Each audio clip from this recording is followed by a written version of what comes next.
What if your shortening focus isn't a personal failure, but a planned heist? We blame ourselves for our wandering minds, convinced we lack discipline. But the reality is much darker. Your concentration didn't just fade, it was taken from you. And this story doesn't start with tech giants or social media. It begins almost 2 centuries ago, with a man who unlocked a profitable but dangerous secret. His name was Benjamin Day, and his New York Sun newspaper forever changed how information works. Before him, newspapers were for the wealthy, costing 6 cents, a fortune for ordinary people. They served bankers and businessmen. Day saw a different audience, the masses. His brilliant, simple idea? Sell the paper for 1 single penny, but there was a hidden problem. Printing a newspaper cost more than a penny. He lost money on every issue. So how did he expect to succeed?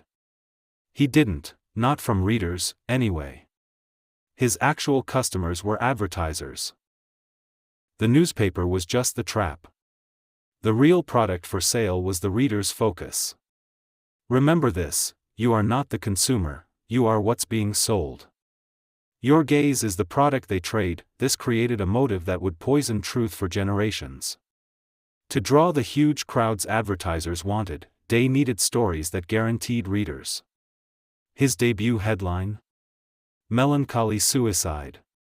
It was a dramatic story of love, family strife, and tragedy. It was an instant success. The pattern was set: emotion and sensation drive sales. But would competitors notice? They did, of course. The industry plunged into a race to the bottom, each paper trying to out-sensationalize the last. They invented court reporting just to find more dramatic, salacious tales. Editors would start public feuds with rival papers because the drama, it turned out, was good for business. And then, they crossed a final line. The Sun published a series claiming an astronomer had discovered life on the moon, unicorns and Batmen included. It was a complete fabrication, a viral hoax. And it sold every copy.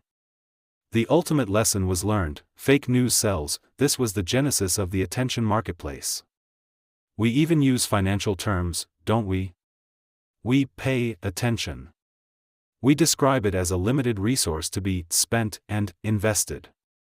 And today, that marketplace has exploded beyond imagination.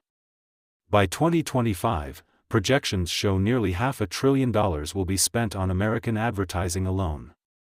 That's 20 times what we give to NASA. We are literally investing more in capturing human focus than we are in reaching the stars. The methods have simply evolved. Corporate mergers mean a few massive entities control most local news outlets, letting them establish the national conversation, to determine what topics we all discuss, and online, those same old incentives have found fresh life. Creator conflicts, where public arguments enrich all participants. Investment firms purchasing YouTube channels. And then there's the bot problem. Generative AI now saturates our feeds with artificial comments and articles, a digital smokescreen designed to confuse and divert. Their aim isn't necessarily to convince you of anything specific, but to prevent you from focusing on anything meaningful. This is today's attention warfare. But what if our whole financial framework for understanding focus is fundamentally flawed? There exists another, more ancient perspective. The philosopher Simone Weil presented a radical alternative. She suggested that pure attention, in its highest form, is comparable to reverence. It is an expression of devotion. To attend is to honor what we love. Consider the vocabulary. We don't pay devotion, we offer it. We give our focus to things that matter to us. This changes everything. When an advertisement snatches your glance, you aren't spending attention, you are having your devotion stolen. You are being dragged away from what genuinely holds meaning for you. The endless interruptions aren't mere annoyances, they represent a fundamental corruption of your caring. We've swapped authentic, devoted focus for a shallow, commercialized imitation. So, the crucial question becomes not how to budget your attention, but what truly merits your deepest care. This mental shift won't halt the advertising machinery. But it could help you recover something priceless, your own conscious experience. If this reframing has helped you perceive the noise differently, please assist Winds of Thought by liking this video. It enables us to keep exploring these ideas.